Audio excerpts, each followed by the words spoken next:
La discrimination et la violence anti-LGBTQ continuent d'augmenter en Suisse. L'an dernier, 134 discriminations et agressions ont été commises, soit 3 par semaine, un chiffre en hausse de 50% révélé ce jour par les associations LGBT, mais qui ne correspondrait qu'à la pointe de l'iceberg.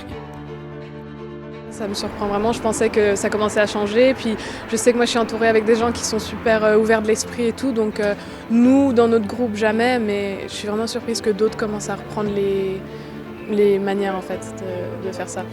Moi je trouve qu'on ne parle pas des fois assez des violences, mais des fois ils surjouent trop des fois aussi.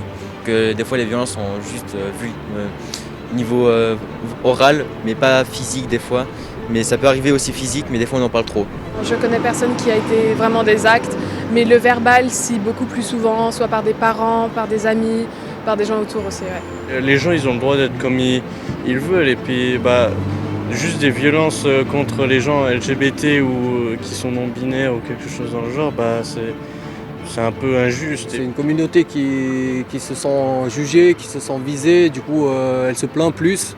Moi je trouve qu'ils ont meilleur temps à se faire petit, à faire leur vie, ne pas en parler, ne pas trop le revendiquer. Chacun a sa vie, comme les gens qui sont hétéros, ils sont pas là à le crier sur tous les toits.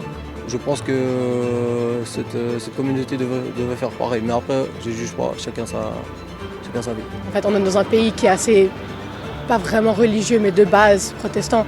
Donc, avec la religion toujours en arrière de tête. Donc, je pense que ça contribue au fait que c'est un problème, que c'est contre nature et puis que du coup, faut le cacher. Ça mène à de la violence du coup. Ils n'ont pas demandé quand viennent leur agresser, ils n'ont rien demandé. Si les gens qui ne sont pas contents, ils passent leur chemin et ils ferment leur bouche pour être polis.